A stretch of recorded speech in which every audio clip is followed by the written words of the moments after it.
Seguimos la sesión de esta tarde con la comparecencia de don Juan Carlos Lozano Pasios. Sí, correcto. Piloto en activo y autor de la revisión del informe independiente de la COPAC. Ha sido informado de sus derechos y obligaciones. Conforme al marco de la Ley Orgánica 584, esta presidencia le explicita, para que así conste que estoy aquí para salvaguardar su derecho, pero también le indico que conforme al Código Penal 502.3 está usted obligado a no faltar a la verdad en su testimonio. El marco de la comparecencia se lo hemos explicado, son 10 minutos de exposición, si quiere, agotarlos o no, y luego los grupos le preguntarán de manera agrupada y usted contesta de manera agrupada o pregunta-respuesta, el formato. Muchas gracias. Señorías, empezamos. Tiene usted 10 minutos, señor Lozano. Gracias, presidenta. Señora presidenta, señorías, muy buenas tardes. En primer lugar, quiero enviar un afectuoso saludo a las víctimas y los familiares de la tragedia del vuelo JK 5022. Y quiero darle las gracias por haber hecho esta comisión posible, con la fuerza que les da tener la razón de su lado. También quisiera dar las gracias a esta comisión, a sus señorías, por darme la oportunidad de expresar mis conclusiones sobre la investigación que la CIAIAC realizó del vuelo JK 5022 que se accidentó en Barajas el 20 de agosto de 2008. Mi nombre es Juan Carlos Lozano, soy piloto de transporte de líneas aéreas e investigador de accidentes. Como piloto profesional acumulo una experiencia de unas 14.000 horas de vuelo, de las cuales quería destacar que unas 4.500 son en aviones de la serie McDonnell Douglas MD-80. En cuanto a mi actividad en el ámbito de la seguridad aérea, les diré que en el año 2004 me incorporé al Comité de Análisis y Prevención de Accidentes de la Federación Internacional de Asociaciones de Pilotos de Líneas Aéreas, IFALPA. En 2010 fui elegido presidente de ese comité y ostenté el cargo hasta el 2014. He participado como miembro del Comité Asesor del Director Ejecutivo de EASA, que, como saben, es la Agencia Europea de Seguridad Aérea, en el momento en que el director ejecutivo era don Patrick Udú. Ahora ha sido sustituido por otra persona. Entre 2011 y 2016 fui miembro del panel de expertos en seguridad operacional de la OACI, encargado de redactar el anexo 19 al Convenio de Chicago, que es el anexo que trata de la gestión de la seguridad operacional y es el último anexo que ha sido publicado por la Organización de Aviación Civil Internacional. Por último, indicarles que he sido miembro del equipo pericial de SEPLA en la causa judicial del accidente JK 5022 y, como ha comentado la presidenta, soy autor de la revisión independiente que presentó el Colegio Oficial de Pilotos de la Aviación Comercial tras la publicación del informe de la CIAIAC sobre el accidente. En mi intervención quiero destacar el hecho de que la investigación técnica del accidente del JK 5022 hecha por la CIAIAC no se realizó de forma independiente, tal y como establecen las normas y procedimientos y requerimientos internacionales sobre la materia. Este hecho hace que la investigación realizada por la CIAIAC presentase unas conclusiones incompletas y que impidieron en su momento aprender de los errores cometidos. Es decir, el informe emitido por la CIAIAC falló en su característica esencial, la prevención de futuros accidentes. Que una autoridad de investigación de accidentes sea independiente a la hora de conducir sus investigaciones es uno de los elementos más importantes de la prevención de los accidentes. La falta de independencia de una autoridad que tiene el deber de investigar los accidentes aéreos con absoluta objetividad es un problema serio, reconocido a nivel internacional, que debe ser solucionado lo antes posible si se quieren obtener conclusiones ciertas que sirvan para la mejora de la seguridad del transporte aéreo. En el caso que nos ocupa, en mi opinión, la falta de independencia de la CIAIAC es evidente. Existe una dependencia clara de la Comisión respecto del Ministerio de Fomento, no solo a nivel de asignación de recursos, sino también en cuanto a quienes componen el Pleno de la Comisión, que, como saben, es su órgano de gobierno. El nombramiento de presidente y vocales que forman parte de la Comisión se hace a propuesta del Ministro de Fomento. Es decir, nadie que no tenga el plácet del ministro no formará parte de la Comisión por muchos méritos que acredite. Pero esta falta de independencia no afecta solo a la cuestión organizacional de la propia CIAIAC. Se refiere también a la falta de independencia respecto de los órganos judiciales que realizan investigaciones que tienen por objeto la asignación de responsabilidades en un accidente aéreo. En el caso del JK 5022, las disputas entre la CIAIAC y el juez encargado del caso respecto de la custodia de restos del accidente o la realización de determinadas pruebas necesarias para la investigación técnica perjudicaron la marcha de la misma.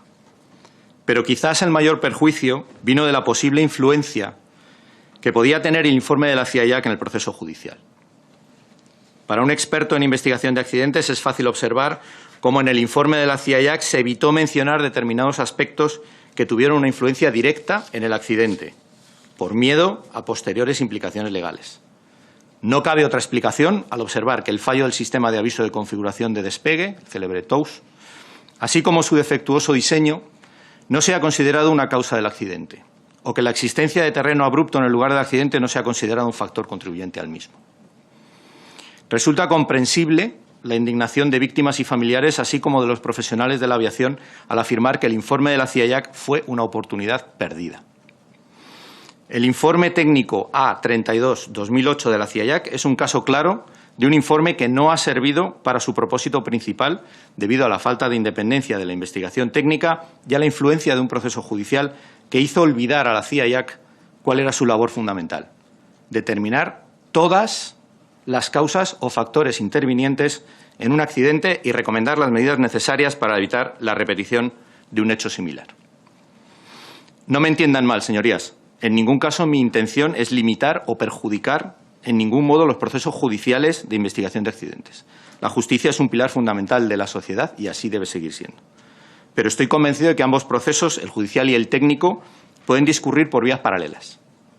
Pueden incluso compartir información, pero en ningún caso deberían ser utilizados indistintamente para lo que son objetivos bien diferentes. Los estándares internacionales, tanto de la OACI como de la Unión Europea, establecen que deben existir protocolos y normas que permitan investigaciones técnicas de accidentes libres de influencias judiciales que pudieran alterar el resultado de las mismas. En mi humilde opinión, no podemos dejar pasar esta oportunidad para ponernos a la cabeza de estas iniciativas. No será fácil, pero sí es posible. Por último, no quiero desaprovechar esta ocasión para pedir, con todo el respeto a sus señorías, que si el fin último de esta comisión es la mejora de la seguridad aérea en España, se centren en solucionar los problemas más que en la búsqueda de responsabilidades. Los responsables pueden ser identificados, pero si los problemas persisten más o menos ocultos, el esfuerzo habrá sido en vano. Muchas gracias por su atención y quedo a su disposición para las preguntas que deseen plantear. Muchas gracias, señor Lozano. Empezamos por el Grupo Esquerra Republicana. Señor Loris, su tiempo. Muchas gracias, señor Juan Carlos Lozano, por estar en esta comisión. Ya son bastantes los comparecientes y pasamos de intervenciones como la suya, que nos parecen claras, que las entendemos, a múltiples intervenciones oscuras, contradictorias, con poca memoria y que parece más un disculparse para que no me puedan implicar en ninguna cosa que no en esclarecer la verdad para que no sucedan cosas parecidas a las que estamos viendo. Esto nos lleva a una cierta frustración, a un cierto desánimo, que en intervenciones como la suya nos permiten subirlo un poco para, como usted ha dicho, recordar nuestra responsabilidad. Fundamentalmente esta, porque también las familiares de las víctimas nos han hecho llegar siempre que este es su principal objetivo. Este es su principal objetivo. No he podido estar en toda la intervención del compareciente anterior. Un piloto. Muchos tenemos un gran respeto por los pilotos porque habitualmente cogemos un avión y estamos tranquilos, a pesar de todo, porque sabemos de su profesionalidad, de su capacidad y de que tienen instrumentos muchas veces redundantes para asegurar que lo que hemos observado de presiones que reciben, estamos hablando de unos pilotos que llevaron a parking el aparato. Y esto no es sencillo, y esto es muy significativo.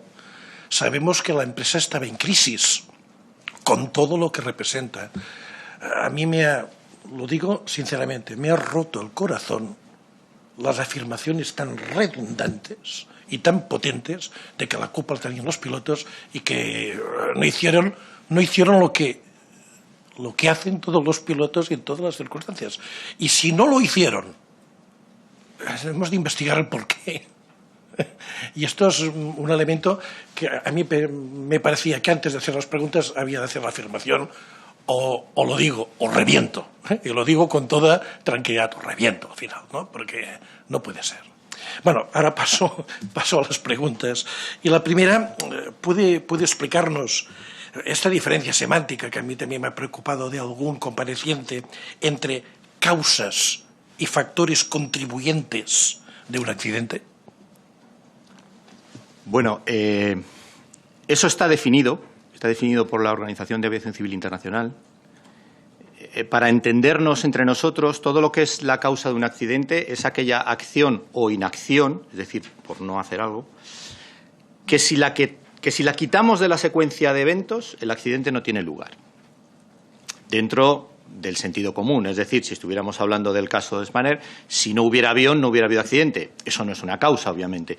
Pero cualquier otra circunstancia que si la extraemos de la secuencia de eventos, el accidente no se produce, eso se considera una causa.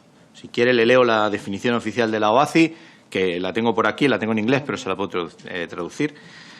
¿Qué es un factor contribuyente? Un factor contribuyente es aquella acción o inacción que ha agravado la situación o que no ha mitigado suficientemente las consecuencias del accidente. Yo mencionaba, y lo menciono así un poco de paso, el tema del terreno abrupto. Es evidente porque además hay casos, hay multitud de investigaciones de accidentes donde se ha comprobado que cuando un avión cae en una superficie plana, como es la pista de un aeropuerto, el número de víctimas suele ser inferior en un caso similar, es decir, estaríamos hablando de un avión similar que se levanta del suelo a una altitud similar y luego vuelve a caer. Ha habido aviones que incluso han podido hasta evacuar los pasajeros. Sin embargo, en este caso resulta fundamental que el avión no solo vuela encima de la pista, sino que cuando cae por el barranco también vuela. Y cuando cae, pues disminuye notablemente la capacidad de supervivencia de los que van dentro. Por tanto, eso, a mi juicio, debería ser un factor contribuyente al accidente. Luego analizaríamos el por qué está, no está, hay que tenerlo, no hay que tenerlo, eso ya es otra cosa. Entonces, eso está tabulado y tasado. Y la propia OACI dice, yo se lo he explicado, si quieren, es que por no ir a los tecnicismos, se lo explico así. Es decir, una causa es aquello que tiene una influencia directa en el accidente, que si no hubiera estado, el accidente no hubiera ocurrido, y un factor contribuyente es aquello que agrava o no mitiga suficientemente las consecuencias del accidente.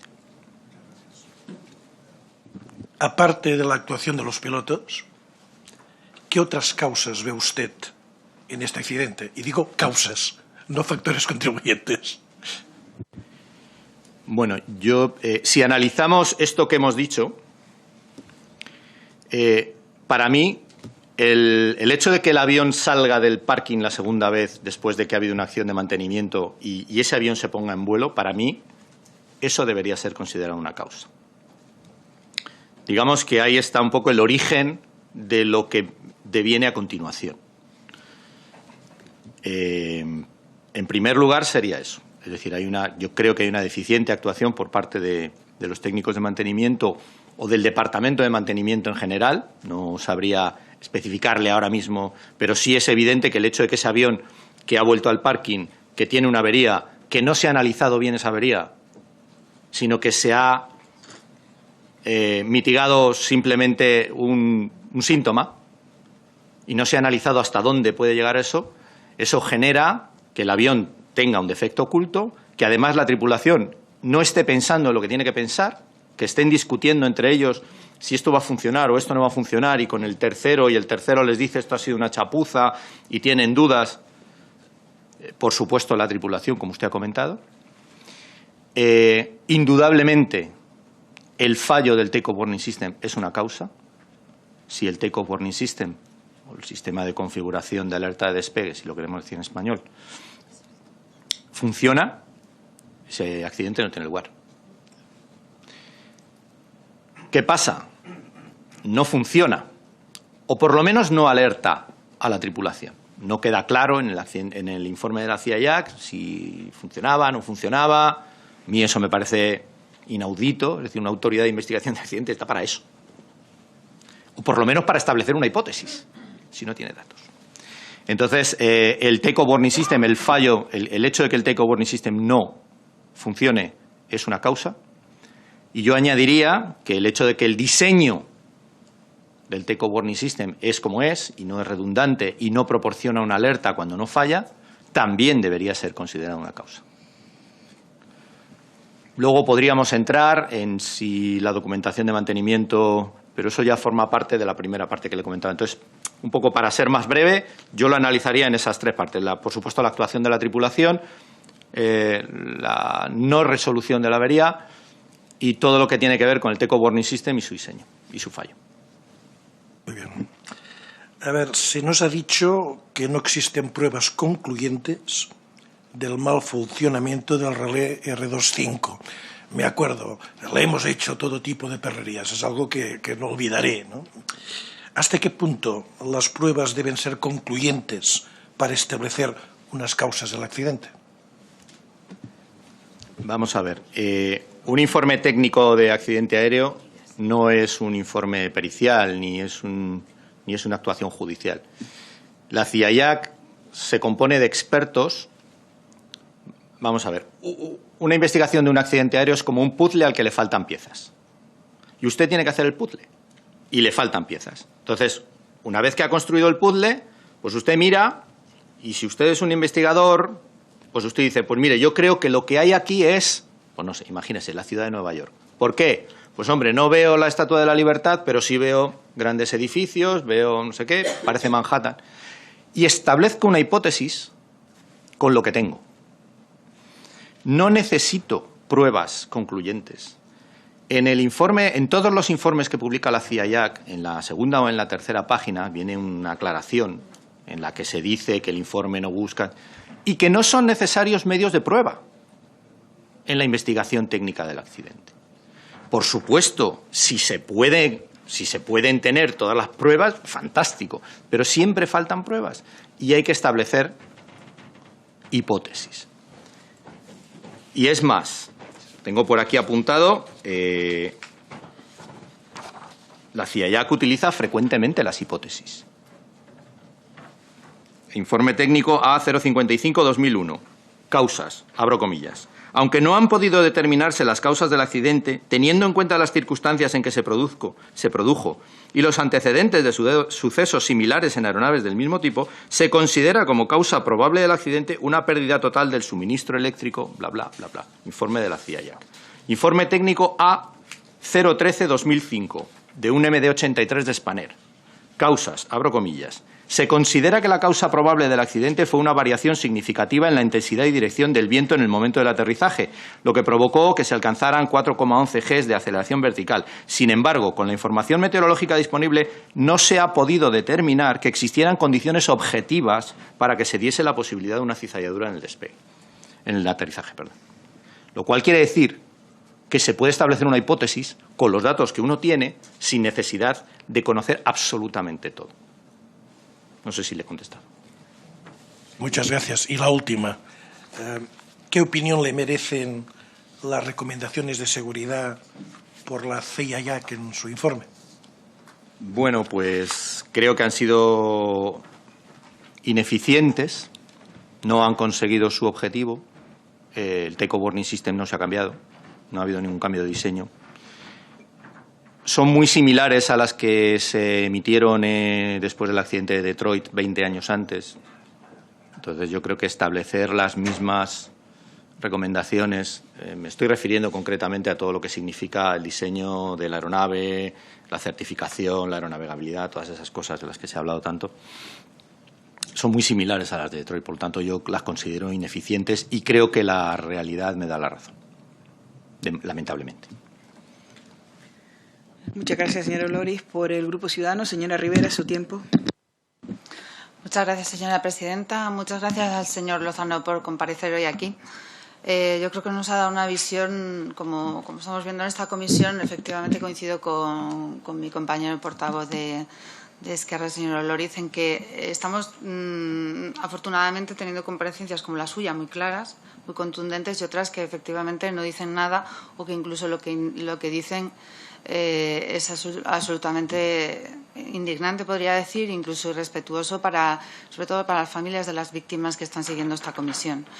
Mire, la primera pregunta que le voy a hacer es muy sencilla y es, como piloto, ¿usted despegaría alguna vez con una alarma sonora en vuelo? Nunca. Gracias por la respuesta contundente. Esa misma pregunta es la que me hubiera gustado hacer al señor Fernández Trapa, que desafortunadamente no pude realizar porque estaba en otra comisión que me coincidía al mismo tiempo. Pero se la hice justo cuando nos estábamos despidiendo en esta sala, en que él me dijo precisamente, ¿usted es piloto de helicóptero? Y dije, sí, efectivamente. Y fue la primera pregunta que le hice. No me contestó. De alguna manera lo dejo para que quede en el diario de sesiones, porque yo creo que cualquier piloto al que se le pregunte, y yo estoy incluida dentro de ellos, tengo claro que nunca despegaríamos con una alarma sonora en vuelo. Así que la siguiente pregunta es, ¿hasta qué punto el fallo del TOWS se puede considerar como una causa del accidente? Bueno, al señor Oloriz le he comentado un poco que creo que es fundamental, pero puedo explicarlo un poco más. Es decir, va en la línea de lo que usted me acaba de preguntar. Es decir, es una alarma. Y en un avión cualquier alarma te tiene que decir algo. Creo que fue la FAA quien envió, y además está reflejado en el informe de la CIAIAC, envió el número de veces que pilotos habían reportado que habían tenido un problema en cabina porque el avión no estaba configurado y habían abortado el despegue. Es lo normal, porque para eso están las alarmas. Entonces, obviamente, si el Take-Off Warning System hubiese alertado a esa tripulación de que el avión no estaba configurado para el despegue, esa tripulación no hubiera iniciado el despegue. Muchas gracias. De lo que ha comentado anteriormente también, y sobre todo teniendo en cuenta que no se ha sustituido, que no se ha hecho un sistema redundante del TOWS, que no se ha actuado en ese sentido por parte, en este caso, de Boeing. Y también hemos tenido la comparecencia del responsable de Boeing en aquel momento aquí en España, y también nos decepcionó bastante porque no dio absolutamente ninguna información. Yo quería preguntarle un poco a este respecto. ¿Considera que Boeing colaboró plenamente con la CIAIAC? Bueno, una aclaración es que cuando estamos hablando del TOWS, estamos hablando del TOWS del MD-80, de la serie MD-80, ¿vale? No estamos hablando de otros aviones. Respecto a la pregunta que me hace, entramos un poco en el terreno de la especulación. Yo creo que Boeing, de alguna forma, fue consciente de que el informe de la CIAIAC podía utilizarse en sede judicial. Yo creo que Boeing, de alguna forma, pensó que eso podría perjudicar, y probablemente esa sea la razón por la cual su colaboración se limitó a lo justo y necesario. Hay otros, yo de hecho conozco investigadores de accidentes de Boeing y de Airbus, he estado con ellos, son personas muy profesionales, muchos de ellos son pilotos, otros son ingenieros, todos ellos muy profesionales, muy conscientes de lo que deben hacer y muy conscientes de para qué es una investigación técnica de un accidente. Pero obviamente trabajan en una empresa que tiene sus intereses comerciales, lo que quieran ustedes. Entonces, yo percibo, a la hora de leer el informe, que no se ha puesto toda la carne en el asador, no se ha informado adecuadamente, hay información que falta. Es verdad que sí se ha proporcionado información, de hecho es información que es muy válida, pero probablemente, y insisto, esto es una especulación, se podría haber involucrado más si hubiesen sido establecidos determinados cortafuegos, o la propia CIAIAC hubiese asumido que su trabajo era prevenir accidentes y hubiese tirado para adelante con todas las consecuencias. No sé si le he contestado a la pregunta. Sí, en ese sentido también desde la Comisión nos preocupa, pues como decía al principio, prevenir futuros accidentes. Creo que es uno de los principales objetivos de esta comisión. Evidentemente, ya pues poco se puede hacer respecto a tener de nuevo a las víctimas, no van a poder estar aquí, pero sí que creo que es fundamental que trabajemos para que accidentes así no vuelvan a producirse. Y en ese sentido sí que me preocupa el que no se haya corregido ese defecto, en este caso, de estos modelos que aún siguen volando, aunque no haya muchos en activo, pero me consta que siguen volando. ¿Por qué cree que la compañía, o por qué Boeing, o por qué motivo eso no se ha llevado a efecto si estaba dentro de las recomendaciones, el hacer un sistema redundante? De nuevo entramos en el terreno de la especulación. Hombre, evidentemente modificar un sistema de un avión cuesta dinero. Eso es evidente. No sé, en función, es decir, no sé si eso hay un equilibrio o un desequilibrio con lo que puede acarrear la modificación de ese sistema. Ha habido otros sistemas que se han modificado a raíz de accidentes y se han mejorado y afortunadamente la aviación sigue disfrutando de unos niveles de seguridad estupendos. Desconozco las razones por las cuales Boeing persiste en no modificar el diseño del Take-Off Warning System. A mí me resulta inconcebible, porque ya llevamos 2 accidentes similares y se ha demostrado que el diseño no es bueno para los estándares en los que nos movemos hoy en día. Usted ha mencionado, efectivamente, sigue habiendo aviones de este tipo volando no solo por España, que también los hay, sino por el mundo. Y entonces, que una vez más se vuelva a poner la responsabilidad sobre los pilotos en que tienen que hacer una prueba antes de cada despegue, que me parece muy bien y que además está fenomenal que se haga, pero no se haya modificado el sistema, me parece inconcebible. No conozco las razones, sería interesante escuchar las razones de Boeing. Lamentablemente creo que no se las han dado a ustedes. Yo no lo conozco, pero desde luego creo que ya son demasiados accidentes con este problema y se debería tomar alguna medida. Pues efectivamente, en ese sentido coincidimos con usted porque si la idea es prevenir futuros accidentes, que temas así sigan en el aire o sigan sin solucionarse, pues 10 años después, hablamos 10 años después del accidente del Hispaner, porque si no me equivoco, el primer accidente que se detectó y que se informó fue en 1987 en Estados Unidos, así que el de Detroit. Así que esto sí que quiero de alguna manera que quede patente en esta comisión, porque creo que es algo que nos preocupa a todos, ¿no? Si no conseguimos resolver este tipo de problemas, seguiremos evidentemente teniendo accidentes una y otra vez, ¿no? Lo importante es que no solamente existan unas recomendaciones, sino que se cumplan, ¿no?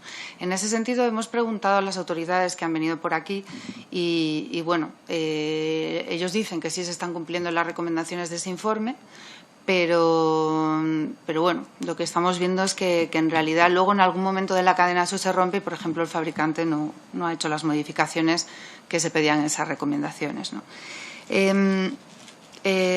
Volviendo un poco a la responsabilidad en el caso de Hispaner, ¿usted cree que la supervisión ejercida por la Dirección General de Aviación Civil a Hispaner fue efectiva? En el informe de la CIAIAC se relatan una serie de inspecciones que se hicieron, muchas, concretamente a las tripulaciones. Voy a hablar de la parte que más conozco, que es la parte operacional, que se llama, que es la parte de pilotos y bueno, también un poco mantenimiento, pero no quiero entrar en el tema de mantenimiento. Se hicieron muchas inspecciones y en esas inspecciones no se detectaba nada. Nada. Según la propia CIAIAC, todo iba fantásticamente bien.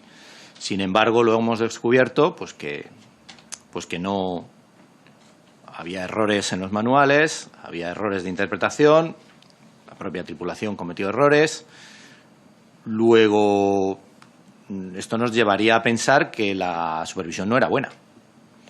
No quiero entrar en otros aspectos que creo que ya han debatido suficiente sobre aeronavegabilidad. Primero, porque no soy un experto en aeronavegabilidad o en mantenimiento, pero es evidente que hay unos agujeros y en el informe queda claro, en la parte del análisis, hay unos agujeros tanto en la actuación de mantenimiento como en el seguimiento de las averías, como en la propia supervisión que hace la autoridad, bueno, que podrían haber quedado más a la vista en el informe. Sin embargo, se tratan, en la parte de los hechos del informe se tratan, en la parte del análisis se discuten y, sin embargo, en la parte de las conclusiones desaparecen y en la parte de las causas ni se habla de ellos. Y todos sabemos, los que nos dedicamos a esto, que hoy en día los accidentes no ocurren por una sola causa, ocurren por una concatenación. Y esa concatenación está muy relacionada con que la aviación, el transporte aéreo, es un sistema. No se trata de echar la culpa a los demás, no estamos hablando de culpa, estamos hablando de tratar de arreglar lo que está mal. Y a veces el sistema está mal. Respecto de la supervisión de la Dirección General de Aviación Civil en aquella época, sí hay casos, y algunos de ellos muy sangrantes, en los que se detecta que la supervisión no se ejerce o se ejerce muy mal. Incluso hay informes de la propia CIAC donde queda patente que la supervisión es, como mínimo, ineficiente. En la propia auditoría de la OACI creo que también se menciona que los inspectores de aeronavegabilidad no tienen las competencias, se dice algo de eso. Entonces, yo creo que en aquella época la supervisión de las líneas aéreas españolas dejaba bastante que desear. Ya no sé cómo voy de tiempo, Presidenta. Una última pregunta. ¿Tengo tiempo para una última? Muchas gracias. Que siempre tiendo a agotar el tiempo, entonces ya le mencioné a la señora Presidenta por eso.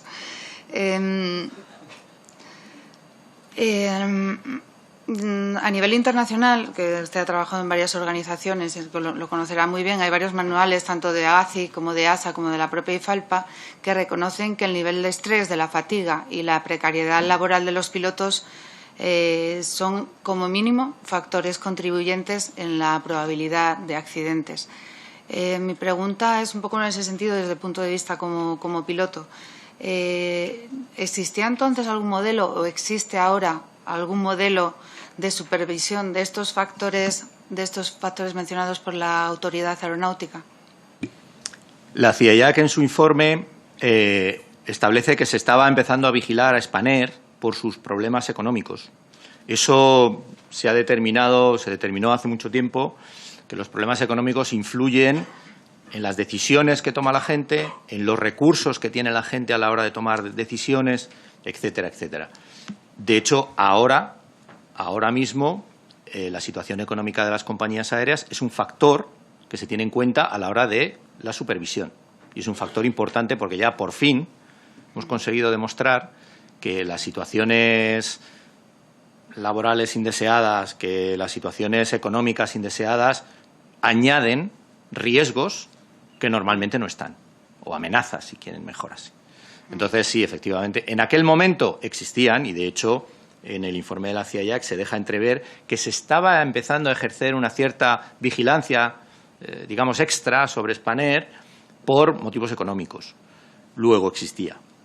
No sé si, evidentemente, no sé si era muy perfeccionado o no, parece ser que no, pero existía. Pues creo que por ese lado es una buena noticia y que al menos estaremos mejorando en seguridad, sin duda, porque sabemos, desafortunadamente, que hoy en día hay compañías que pueden estar cercanas a una situación como la que tenía Spanair en el año 2008. Pues muchísimas gracias, señor Lozano. Gracias, señora Rivera.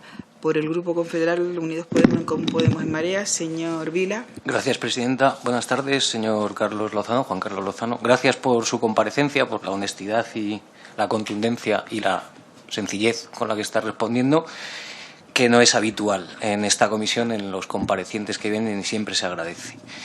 Yo le voy a empezar por preguntar una cosa que tiene que ver con una pregunta que ha hecho mi compañera de Ciudadanos, y es que usted ha explicado lo que son las causas de un accidente. Dejando un poco al lado esas causas, ¿cómo definiría usted, digamos, el papel de la Dirección General de Aviación Civil, como le ha dicho, en la inspección de las aerolíneas en aquel momento y a día de hoy? Y cómo, toda la teoría del queso Gruyère, que el compareciente anterior ha despreciado un poco, a mi juicio, ¿no? Todas esas barreras que se supone que se establecen, ¿no? Desde la primera, que es la autoridad, hasta la última, que son los pilotos, ¿cómo las definiría usted dentro de un accidente, vamos, una investigación de un accidente? Gracias. Bueno, tengamos en cuenta que estamos hablando de situaciones separadas 10 años. Usted me pregunta por la supervisión entonces y por la supervisión ahora. Voy a empezar por la supervisión entonces. Creo que he respondido un poco. Hay evidencias en los propios informes de la CIAIAC y en otras actuaciones en los que, o sea, yo recuerdo, por ejemplo, en el año 2004, me parece que fue, se denunció la falta de inspecciones que había en la Dirección General de Aviación Civil. Yo por aquel entonces me encontraba, formaba parte de la vocalía técnica del SEPLA, que era un departamento técnico, y lo sacamos a la luz. Y la respuesta de la ministra fue organizar un plan de choque, porque efectivamente reconocían que no había suficiente. Y estamos hablando del año 2004-2005. Posteriormente ha habido accidentes, y anteriormente también, claro, donde ha quedado en evidencia casos tan graves como, por ejemplo, un avión que se estrelló en Pamplona en el año 2007, me parece, con pasajeros a bordo, en el cual fallecieron pasajeros, donde se descubrió en la investigación que el manual de operaciones de la compañía contenía páginas completas de manuales de operaciones de otras compañías con su logo, con aviones que no formaban parte de esta compañía, y aquello había sido aprobado, porque ese manual sí que se tenía que aprobar.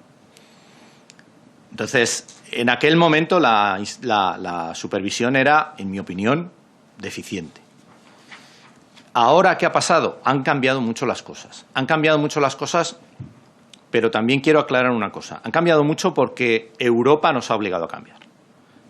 La cantidad de reglamentos europeos referentes a seguridad operacional que se han introducido desde el año 2008 hasta la actualidad es enorme. Estamos hablando a lo mejor de 6 o 7 reglamentos europeos que son de obligado cumplimiento aquí en España, en los que se nos obliga a hacer cosas que antes no hacíamos. Por lo tanto, se nos ha forzado a mejorar la calidad. Desgraciadamente, siguen existiendo agujeros, y ahora voy a utilizar el ejemplo del queso Gruyère, siguen existiendo agujeros posteriormente al accidente Spanair, por ejemplo, que podría haber sido el gran cambio. En el año 2010, un avión español, con tripulación española, se estrella con pasajeros en la ciudad de Cork, en Irlanda, y la autoridad irlandesa determina que la supervisión que ejercía a esa compañía era deficiente. Entonces, ¿van cambiando las cosas? Sí, van cambiando. ¿Tenemos mejor supervisión que teníamos en el año 2008? En mi opinión, sí. ¿Todavía quedan cosas por hacer? Muchas, muchas. En la Administración falta mucho conocimiento de la industria. Falta mucho conocimiento de lo que pasa en el día a día. Y creo que eso es muy necesario. Y respecto de las lonchas de queso Gruyère, del famoso modelo de Rison, es el corazón de lo que hoy se entiende por investigación de accidentes. Sin eso no se entiende por qué investigamos hoy accidentes. Si uno no entiende, podremos decir que es un modelo no dinámico, estático, en fin, hay teorías, pero que es el corazón y que es lo que nos ayuda a entender por qué hoy, en el siglo XXI, ocurre un accidente de aviación, eso es innegable. Creo que nadie puede negarlo. Usted ha dicho que y yo estoy de acuerdo, que el TOWS, el fallo del TOWS fue una causa del accidente. Es decir, si hubiera sonado el TOWS, ese accidente o esa tragedia no se hubiera producido. ¿Usted cree que la autoridad española debería de haber obligado a Boeing a parar esos aviones hasta que cambiara el diseño para garantizar un TOWS redundante? Vamos a ver. Aquí en su pregunta veo dos cuestiones. Cuando hablamos de autoridad, ¿me pregunta por la autoridad supervisora o por la autoridad de investigación de accidentes? No, por la autoridad supervisora en este caso. Yo creo que la autoridad supervisora, aunque hubiese querido, podría haber emitido una orden por la cual esos aviones no pueden volar, porque la autoridad española considera que es inseguro. ¿Qué efecto hubiera tenido? En mi opinión y con el conocimiento que yo tengo, lo más probable es que esos aviones se hubieran ido fuera de España y hubieran seguido volando fuera de España. en mi opinión. Insisto, no conozco los mecanismos legales que existen, pero las autoridades están para ejercer de autoridades y pueden establecer requisitos adicionales, no hay ningún problema. De hecho, el propio informe de la CIAIAC habla de que hay autoridades europeas que establecen requisitos adicionales, por ejemplo, para la prueba de los Flight Data Recorder, que aquí no se establecían. No hay nada en contra de que una autoridad que se supone que es soberana establezca un requisito concreto. En esta comisión nos han dicho varios miembros de la CIAIAC que la CIAIAC fue felicitada internacionalmente por el informe final referido a la tragedia del JK-5022. Usted, que como ha dicho ha pertenecido a varios organismos internacionales relacionados con la seguridad de la aviación, ¿es cierta esta afirmación? ¿Se les ha felicitado? Son dos preguntas. ¿Se les ha felicitado por ese informe? Y si nos puede decir cuál es la opinión internacional que se tiene sobre la Comisión de Investigación de Accidentes Aéreos española. Yo le puedo decir, desde mi experiencia, y tanto los años que he pasado en la OACI como el tiempo que estuve en el comité asesor del director de EASA, como miembro que soy de la Asociación Internacional de Investigadores de Seguridad Aérea, ese informe ha pasado desapercibido. Solo he encontrado una referencia respecto a este informe, que fue en el año 2012 en Ámsterdam. El señor Francisco Soto y la señora Almudena Pérez van a Ámsterdam a hacer una presentación de parte, y además en esa presentación estuve yo, de parte de la investigación, y no admite preguntas en la presentación. No sé si le sirve, pero desde luego nadie se ha dirigido a mí, o no he oído yo a nadie hablar del informe del accidente de Spanair, ni bien ni mal. ¿Y sobre la opinión internacional que se tiene de la CIAIAC? Yo creo que, vamos a ver, la CIAIAC se relaciona con el resto de autoridades investigadoras, obviamente. Pertenece a una red europea que se creó a raíz de la implementación del Reglamento 996. Yo creo que no va más allá. De hecho, yo le comento, por ejemplo, que soy miembro de la Sociedad Internacional de Investigadores de Seguridad Aérea, donde está, por ejemplo, la NTSB, donde está, por ejemplo, la BA francesa, donde está, por ejemplo, la AIB británica, la Autoridad de Singapur, la Autoridad de Japón, y la CIAIAC no está. Vale. Usted ha dicho también que fue autor, o uno de los autores principales, del informe o contrainforme que hizo el COPAC un año después del informe final. ¿Por qué hicieron ese informe? No me gusta llamarlo contrainforme, porque no es un informe, es decir, le faltan muchos elementos para ser un informe. Sí fue una revisión del propio informe de la CIAIAC, porque cuando yo leo el informe de la CIAIAC por primera vez, me doy cuenta de que hay un montón de cosas que no me cuadran. Consulto con personas de mi entorno que también son investigadores de accidentes o conocen acerca de seguridad, y coincidimos en que hay errores en el informe, que algunos errores, bueno, pueden ser de redacción, no hay ningún problema, eso ocurre siempre, pero hay una lista importante de errores y de cosas que se han pasado por encima y que consideramos como investigadores que deberían estar. Y entonces lo que hacemos es una revisión, la llamamos independiente, porque bueno, no es verdad que está bajo el paraguas del COPAC, porque es el COPAC el que nos pide nuestra opinión, y nuestra opinión es la revisión independiente. Y la encontramos por eso, porque encontramos demasiadas faltas, si quiere que la llame así, o ausencias, o malinterpretaciones. En cualquier informe de accidente podemos encontrar incluso diferencia de criterio, pero no tantas. Entonces nos llama la atención.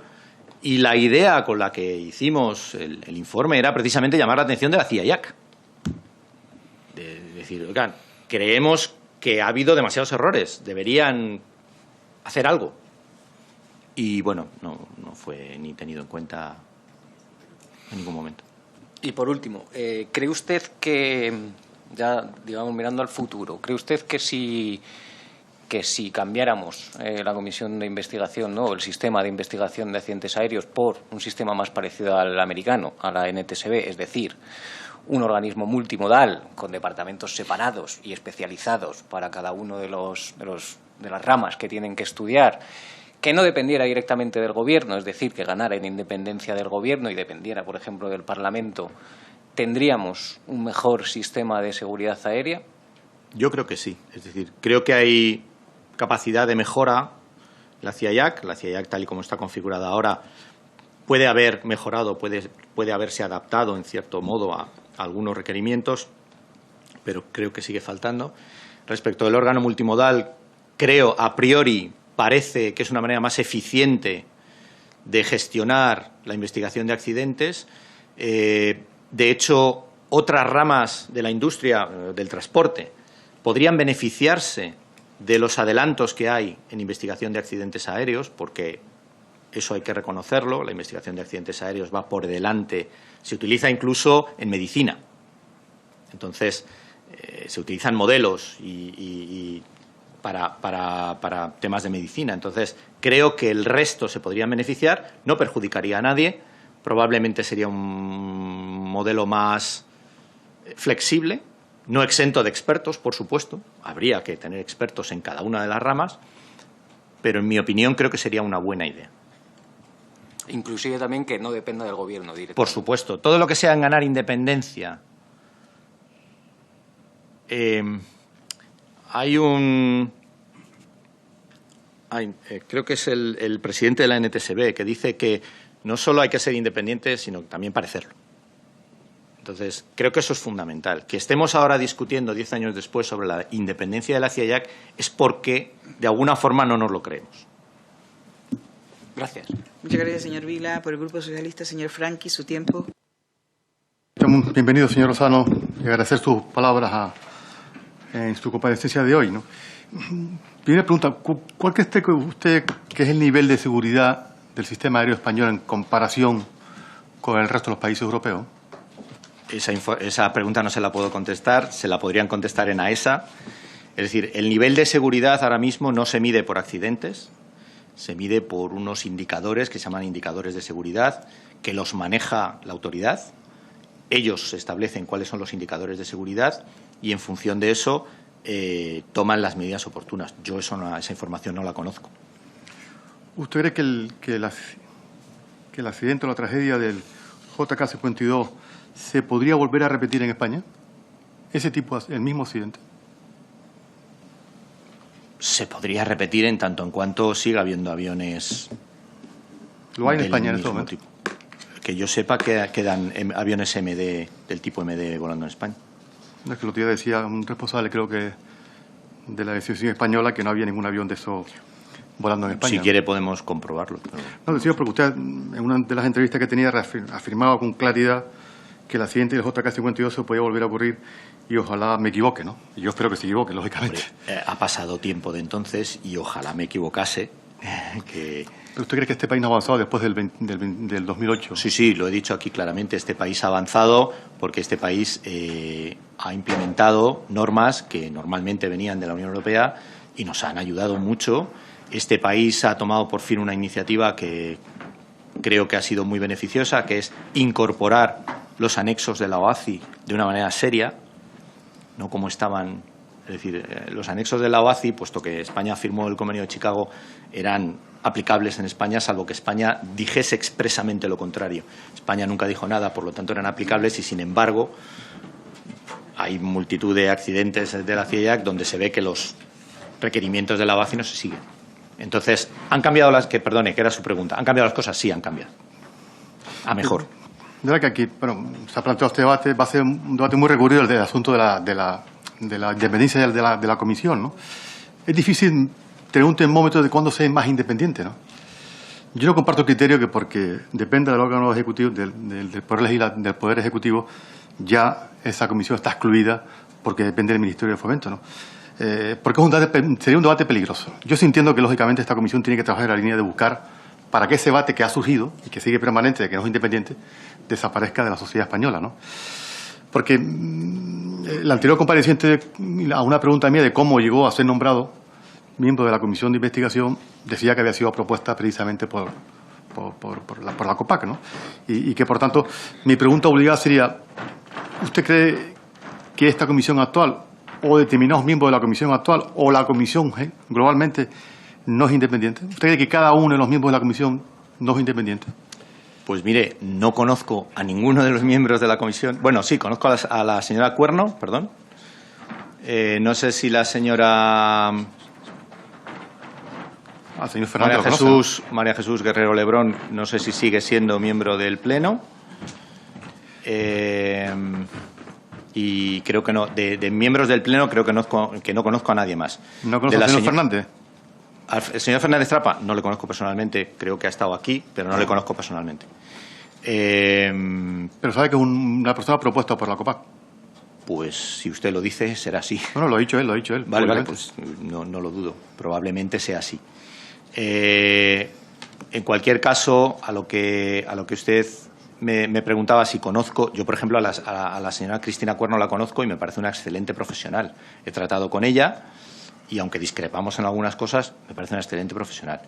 Estoy de acuerdo con usted en que la independencia no viene dada por el órgano en el que uno esté, pero desde luego lo facilita mucho. La independencia la tenemos las personas y somos las personas las que decidimos ser independientes o no.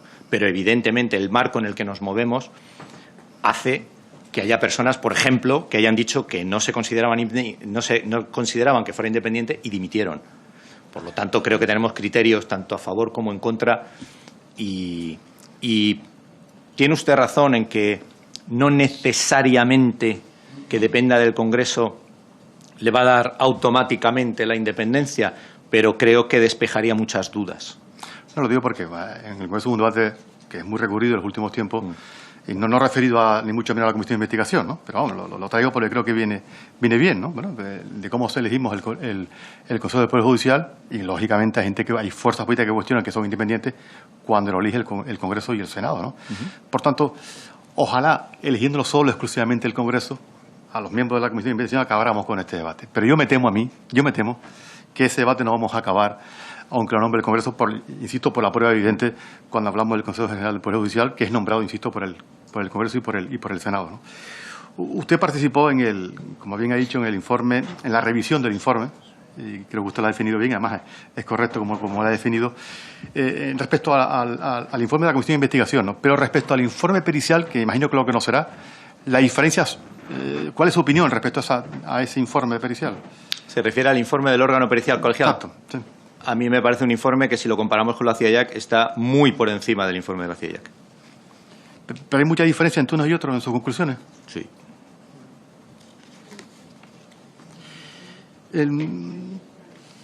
¿Qué valor le da usted a las recomendaciones de la Comisión de Investigación? Hombre, son el instrumento por el cual la Comisión de Investigación ejerce su labor preventiva.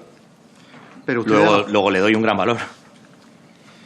No, es que usted en unas declaraciones, precisamente en una entrevista que le comentaba antes, decía que el valor se le iba a dar a las recomendaciones hechas por la ciudad teniendo la dependencia funcional del Ministerio de Fomento. Por Dios, ¿alguien se lo cree? Usted, claro, le quita valor precisamente porque solo tiene una adscripción y entramos en el mismo debate, ¿no? ¿Cuál es el debate de cuándo se es más independiente? ¿Cuando se es adscrito a un órgano administrativo o cuando es elegido por un gobierno? Pero me refiero, porque claro, si al final una de las principales misiones, como aquí se han dicho los diferentes comparecientes, es que las recomendaciones de la propia Comisión de Investigación, pero lo que intenta es que ese asiento no se vuelva a repetir y se le da, pues prácticamente ya no se da ningún valor porque depende del Fomento y por tanto hacer un órgano que depende del Fomento ya no tiene ningún valor de eficacia, pues por eso se lo pregunto, ¿no? ¿Su pregunta concreta cuál es? Si usted le da un valor... Yo le doy mucho valor a las recomendaciones de la CIAIAC y creo que las recomendaciones son el instrumento por el cual se previenen accidentes. Pero evidentemente en un informe en el que ni siquiera menciono el Take-Off Warning System como causa del accidente, luego sí, emito cuatro recomendaciones de seguridad, pues tienen muy poca credibilidad, porque ni siquiera yo considero, como autoridad investigadora, considero que eso es lo suficientemente importante como para que sea una causa. Entonces, veo una contradicción evidente. Y a partir de ahí, o sea, yo no digo que las recomendaciones no sirvan porque la comisión viene de Fomento. Yo veo que las recomendaciones no sirven ¿Por qué no? Porque veo que son No, ineficientes. citaba la delegación de esa entrevista. Citaba Sí, al pero fomento. que obviamente, si quiere se lo desarrollo más, pero se yo trata creo de que eso. ha quedado claro su posición, ¿no? Usted se lo dio como piloto. He hecho esta pregunta precisamente cuando los comparecientes han sido pilotos, ¿no? ¿Usted cree que la decisión del piloto, a la hora de tomar la decisión, porque depende de su autoridad, de que decidir que un avión no vuele porque tiene dificultades técnicas, está suficientemente protegido en los protocolos, en nuestro ordenamiento? Está más protegido que en el 2008, claramente. Pero creo que todavía existe capacidad de mejora con respecto a eso. Pero le voy a ser sincero, estamos mejor que en el 2008. La situación ha mejorado. ¿Usted cree que el procedimiento de cambio de avión del cambio de ese avión se ajustó al protocolo habitual de actuación? No hubo ningún protocolo. De hecho, la propia actuación de mantenimiento no sigue ningún protocolo. Por lo tanto, si empezamos con que en el análisis de la avería no se sigue ningún protocolo, y eso está claramente demostrado tanto por la CIAC, no existió ningún protocolo. Existió una situación bastante anómala en la que probablemente por presiones, por prisas, presiones a lo mejor autoinducidas. No estoy hablando de que nadie llamase al comandante y le dijese sales o te echo, pero hay presiones autoinducidas. Dejar un avión en tierra es una decisión muy importante para un piloto y me gustaría recordar que 2 años antes del accidente a un piloto se le despide por una decisión similar. Por eso le digo que la situación entonces era peor que ahora. Ahora existe, en la Ley de Seguridad Aérea existe un artículo que por lo menos protege cuando notificas. Por lo menos cuando notificas. Y mi experiencia como piloto es que cuando se ha dejado un avión en tierra, anoche mismo, formando parte de una tripulación, dejamos un avión en tierra porque tenía un no-go, un potencial no-go, y nadie lo discutió. Por lo tanto, ¿se ha mejorado? Sí. Digo porque el director de Recursos Humanos de Hispaner en aquel momento declaró que se siguió el protocolo habitual de actuación en caso de avería u otro tipo de incidencias establecidos por la compañía, ¿no? Si él lo dice, desde luego, tanto el informe de la CIAC como precisamente el informe que me ha mencionado usted antes del órgano pericial colegiado dicen lo contrario, que no se siguió ningún tipo de protocolo en la actuación de mantenimiento. También ha habido en esta comisión mucho debate sobre el derecho a la información, donde los límites que tiene que tener, ¿no? Efectivamente, el que no haya información se corre el riesgo de que los que hablen sobre un accidente no tengan conocimiento, lo que se produce es una confusión de lo que se está informando. Se dice que los que dan información deberían ser especialistas, que deberían estar en los medios de comunicación, y hay que poner el límite de que esa información o esa libertad de información no puede, lógicamente, dañar a las familias afectadas por un accidente, ¿no? Y la pregunta es, ¿usted cree que debe haber un protocolo o una normativa que ponga con claridad el límite de la libertad de expresión y que equilibre, lógicamente, y proteja a las familias de las víctimas? Este es un debate internacional. Este debate ha tenido lugar en la Organización de Aviación Civil Internacional. He tenido el privilegio de participar en parte de este debate, donde han acudido, por un lado, expertos del mundo legal, de diferentes países, de diferentes culturas, y por otro lado, expertos en seguridad, donde hemos puesto encima de la mesa los problemas que hay. Una solución clara, uniforme, global, universal, no existe. ¿Por qué? Porque la percepción de la justicia es distinta dependiendo de los países, por ejemplo, o dependiendo de las culturas. Entonces, pero lo que sí creo, y además es el espíritu del Reglamento 996/2010 de la Unión Europea, es que deben existir mecanismos que permitan a las investigaciones técnicas de accidentes aéreos ser lo suficientemente independientes del Poder Judicial para poder ejercer su labor sin miedo a que la información que se ha manejado en ese proceso sea mal utilizada en un proceso con unos fines diferentes. Esta es la siguiente pregunta que le iba a hacer, que efectivamente aquí está hablado mucho de limitar la investigación judicial de la investigación técnica, ¿no? Y la pregunta era si tenía que haber un protocolo que diferencie una cosa. Se ha puesto mucho el ejemplo americano, que sí, parece que deja muy clara la separación de una cosa de la otra, pero ¿cree que eso puede ser una recomendación de la propia comisión en ese sentido? En ningún caso soy partidario de limitar ninguna investigación judicial. vaya por delante. Pero sí creo, no soy experto legal, pero creo que hay supuestos en los que los jueces hay determinada información o en actuaciones judiciales que no se puede utilizar por diferentes motivos. Existen casos ya, países como Canadá, Estados Unidos, Nueva Zelanda, que a raíz precisamente de accidentes, llamémosles llamativos o catástrofes muy grandes, han provocado un cambio. Y han provocado un cambio en el sentido de no limitar, pero sí establecer protocolos de cómo hacemos las cosas. No hace falta limitar la investigación judicial. El juez puede disponer de todos los peritos que considere oportunos, expertos. De hecho, hay una iniciativa de Eurocontrol ahora mismo en marcha en la cual se está formando a personas del mundo legal y a personas del mundo de la seguridad precisamente para poner en común esto y atender las demandas de ambos lados y tratar de equilibrar esta cuestión, porque hay un desequilibrio evidente. En España, yo creo que se ha avanzado con el protocolo que hay entre la CIA y IAC. No es suficiente. Creo que harían falta iniciativas legislativas más potentes para que por lo menos determinadas partes de la información que se maneja en una investigación no se utilicen, digamos, de manera alegre. Y la última para acabar. Una pregunta habitual. Yo sé más que la COPAC está interesado en aportar, lógicamente, recomendaciones al trabajo de la Comisión. Y ahora que tenemos la oportunidad de tener un representante aquí, pues le hago esa pregunta, ¿no? Si usted sabe que nuestra responsabilidad final es hacer recomendaciones para, como bien ha dicho usted al principio de su intervención, mejorar la seguridad aérea de nuestro país. En esa línea, si usted no podría aportar recomendaciones, pues se lo... Bueno, en esa edición va la pregunta. En primer lugar, no represento al COPAC. Fui autor de un informe que acabó en manos del COPAC. No tengo ningún cargo ni responsabilidad en el COPAC. Soy colegiado, eso sí. Se lo he comentado antes a sus señorías. Creo que humildemente les pido que se centren en los problemas. Buscar responsables probablemente tranquiliza algunas conciencias, pero no va a solucionar el problema. Creo que hace falta la voz de los expertos, de todo tipo, sentarse en una mesa, poner las cartas sobre la mesa y hablar, sin actitudes defensivas, sino con un objetivo. No vamos a acusar a nadie. De hecho, la investigación de accidentes es tan efectiva porque es un foro en el que se habla de cara a cara sin culpabilizar ni juzgar a nadie.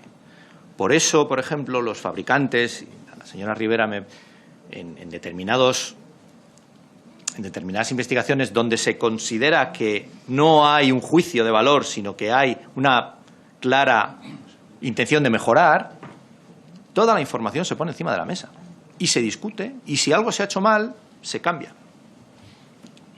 Ese sería el espíritu que a mí me gustaría ver en mi país.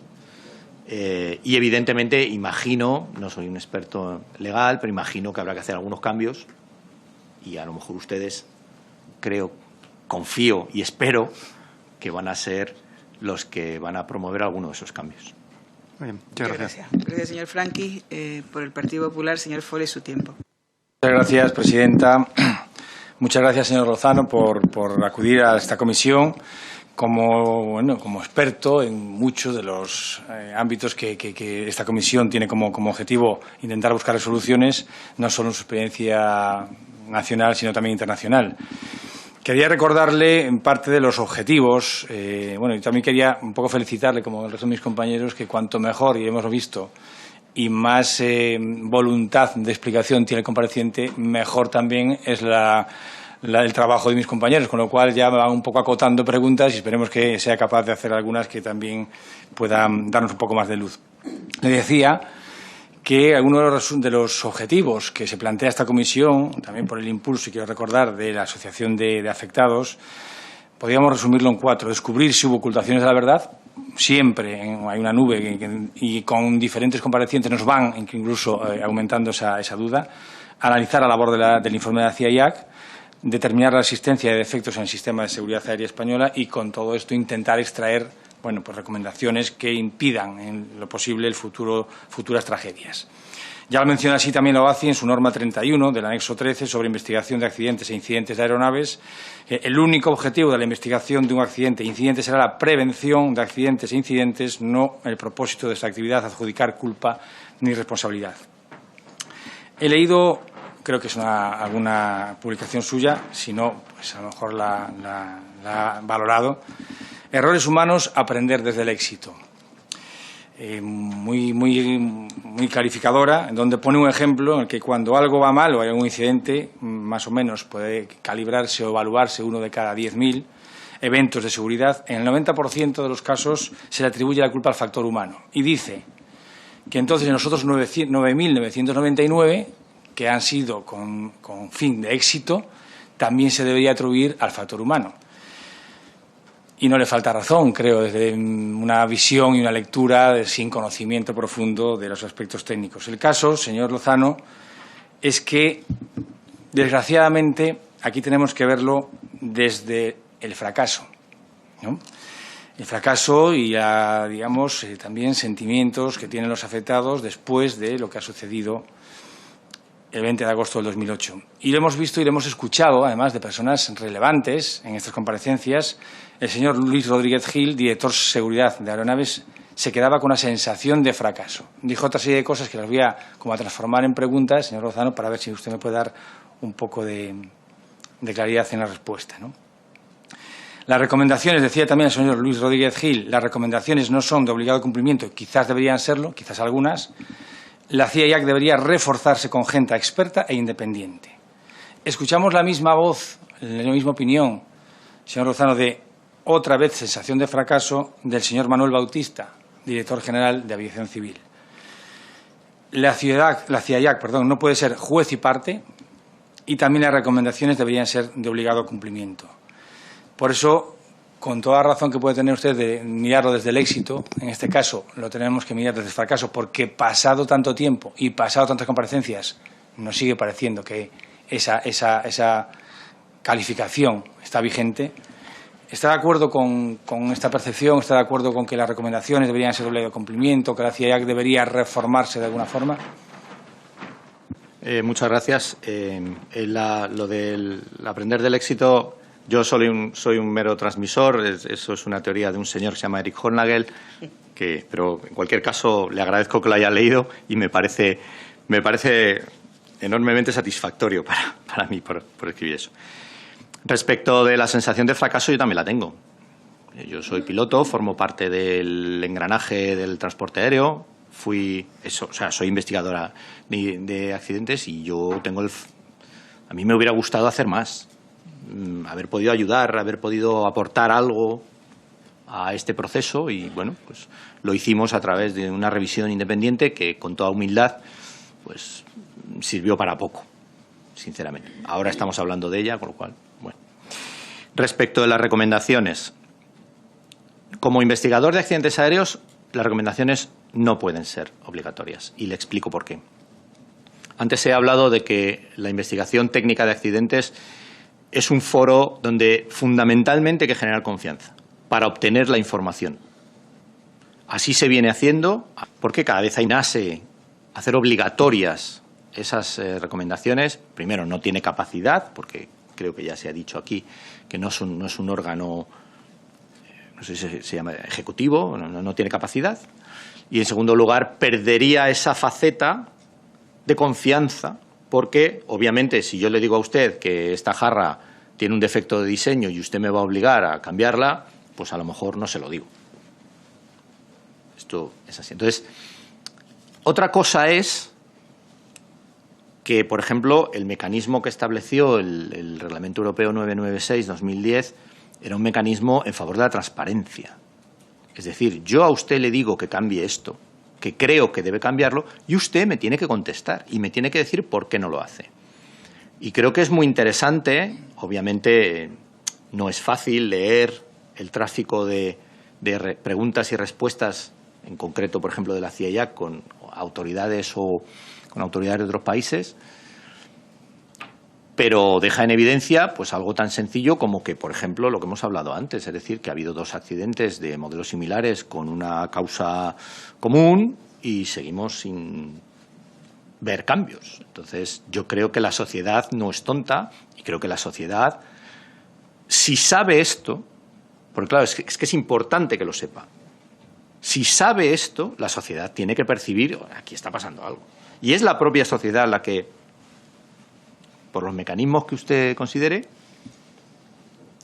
presionará de algún modo. Mira, pues esto hay que cambiarlo.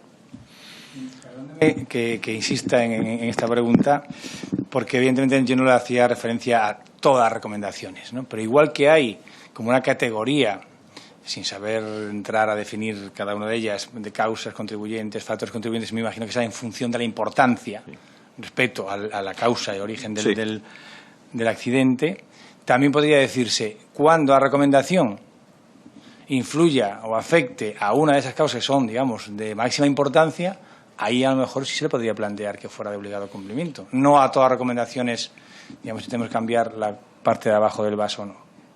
Yo creo que un poco con la pregunta que me hizo el señor Franquis, se trata de eso. Es decir, yo tengo que tener credibilidad a la hora de emitir mis recomendaciones.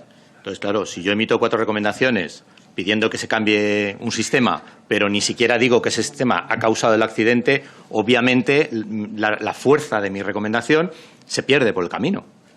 Entonces, yo mismo me tengo que creer, como autoridad que emite recomendaciones, me tengo que creer mi papel y me tengo que creer que el sistema funciona.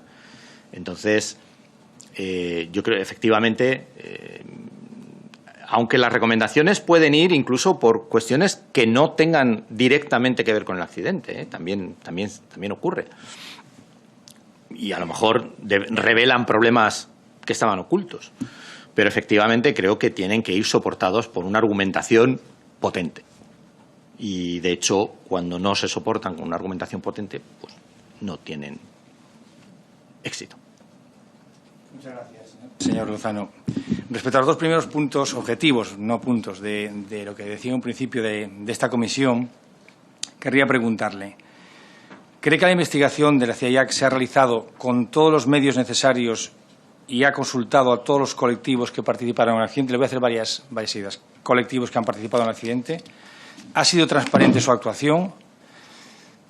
¿Por qué existen, no sé si lo ha preguntado o de forma tan concreta, tantas y tan duras discrepancias con el informe de la COPAC? La CIAC plantea 78 conclusiones, 42 recomendaciones, de las cuales la COPAC tacha 8 de falsas, 24 de tergiversadas y 56 de ocultadas. ¿Y cree que si la COPAC hubiese tenido más información, hubiese tenido un informe diferente? En primer lugar, sobre los medios, yo creo que la investigación del accidente Spanair no se hizo con los medios adecuados. Es mi opinión.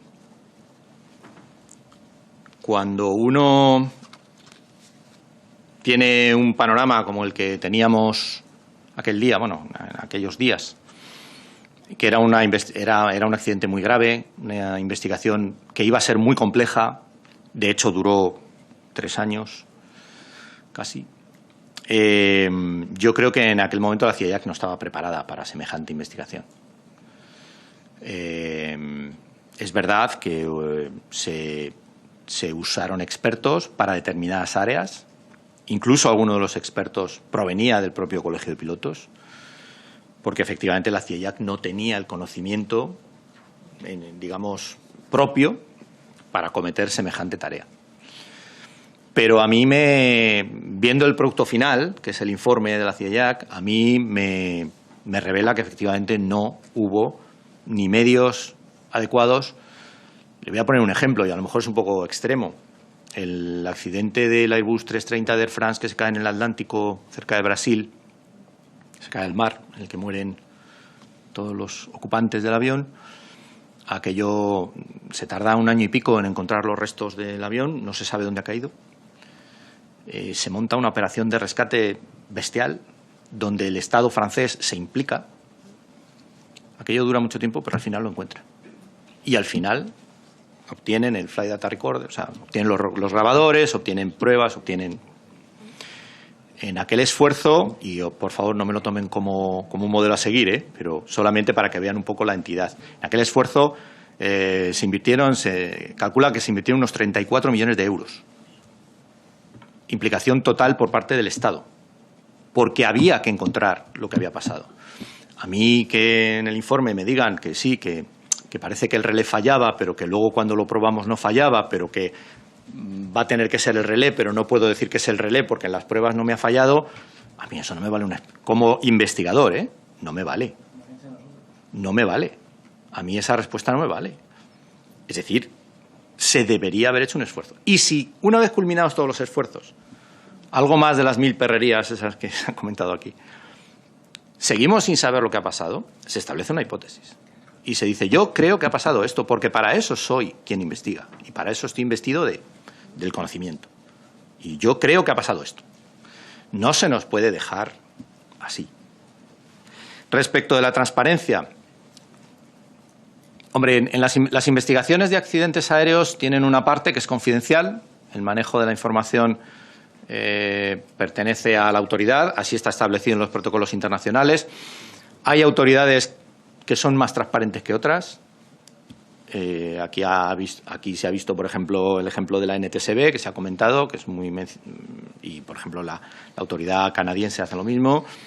Pues suelen enviar información, no porque lo requiere la legislación internacional, sino porque hay un deseo de informar y hay un deseo de decir a la sociedad, de contarle a la sociedad lo que está pasando. Entonces, si se actuó o no con transparencia, hombre, es complicado. Cuando estamos hablando de información confidencial es complicado. Pero si, por ejemplo, escuchamos a las víctimas, yo diría que no. Respecto a las discrepancias entre el informe de la CIAIAC y la revisión independiente del COPAC. Vamos a ver. La revisión independiente del COPAC no se centra únicamente en las conclusiones del informe de la CIAIAC. Toma todo el informe, revisa el texto del informe y encuentra a lo largo de todo el informe determinadas cuestiones que como mínimo nos suenan raras. Y de ahí que, bueno, luego las calificamos, las ponemos, porque hay que ponerlas un calificativo. No todas tienen para nosotros la misma gravedad y entonces pues establecemos 3 calificativos. Entonces, efectivamente hay discrepancias serias. Nosotros creemos, y bueno, por eso estoy yo hoy aquí, creo que la investigación era francamente mejorable. Creo que esa investigación, bueno, pues se debería revisar como mínimo, no dejarla así como está. Y luego me ha hecho una pregunta sobre la involucración la información que tenía el COPAC. Bien, el COPAC se basa, bueno, la revisión independiente se basa fundamentalmente en el informe de la CIAIAC, que es un documento público. Obviamente contábamos con información, por ejemplo, de Spanair, de pilotos de Spanair. Accedemos a documentación como el manual de operaciones, las listas expandidas, en fin, una serie de información que vemos que no aparece en el informe. Y la sacamos a la luz y decimos, bueno, esto es que en realidad lo que dice es esto otro. Entonces, ¿hubiéramos tenido más información? Es que no era el propósito. O sea, el propósito no era hacer un contrainforme, el propósito no era hacer un informe paralelo, el propósito era llamar la atención de la CIAIAC y de la sociedad en general sobre anomalías que pensábamos que no debían estar en ese informe. Muchas gracias por su, otra vez, claridad. Relacionado con el tema que estábamos hablando ahora de comunicación e información, usted, creo que ahora sí, es impulsor al menos de un concepto, si no creador del concepto de cultura justa, o error honesto, que recoge, entre otras, he visionado un vídeo suyo, que si no existe información, el sistema no funciona. Y esa información, o la mejor, solo la pueden dar o deben darla los profesionales con su trabajo del día a día. Y pregunta usted si los profesionales estarían dispuestos a dar información de fallos que se producen bajo su responsabilidad, ¿no?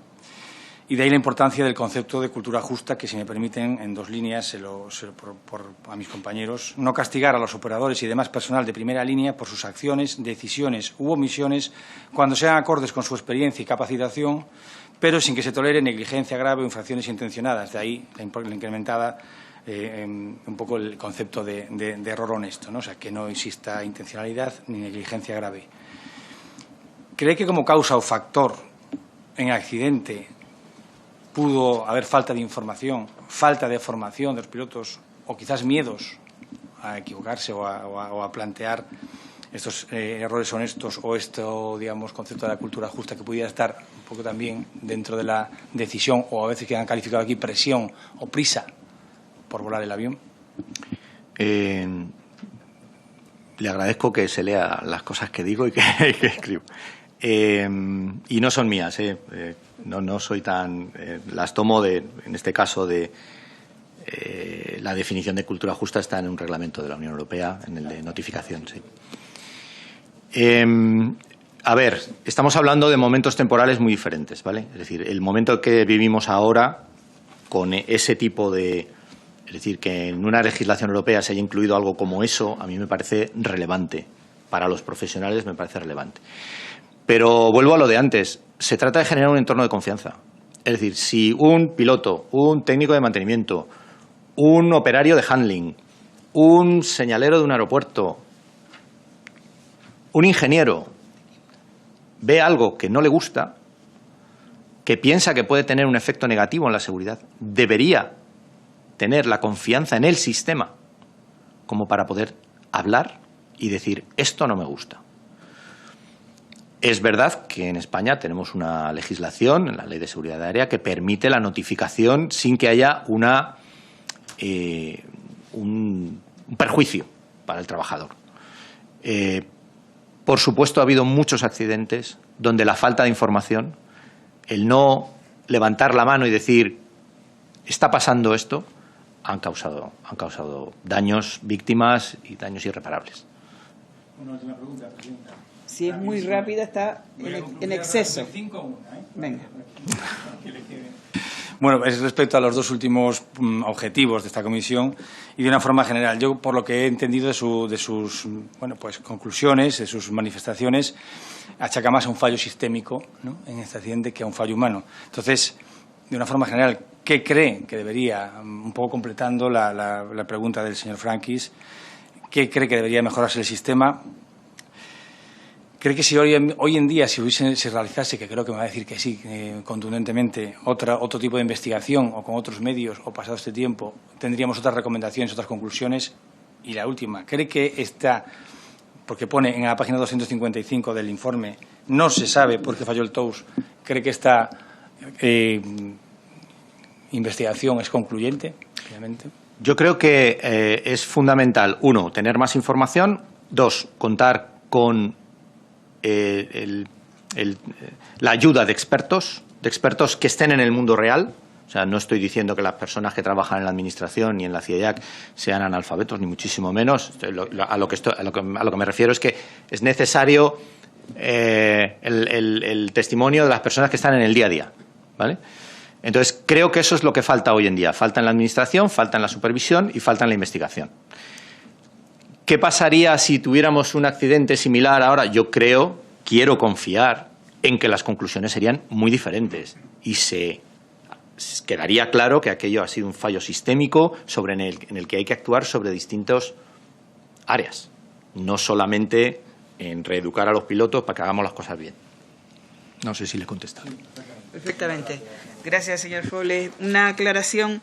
La Ley 21/2003, en el artículo 14.2, establece que todos los miembros de la CIAC son designados por el Ministerio de Fomento. Porque algún portavoz ha preguntado si la COPAC. No, todas son designadas por el Ministerio de Fomento. Buenas tardes y hasta la próxima. Martes 24 de octubre, miércoles 24 de octubre a las 9:30, señoría, próxima sesión. Me imagino que lo habrá hecho por lo que dije yo he dicho, para aclarar, para que quede hacer constancia, que lógicamente era a propuesta del ministro, pero uno de estos dos miembros fue a propuesta de 3 miembros que planteó la COPAC y entre ellos eligió a un miembro.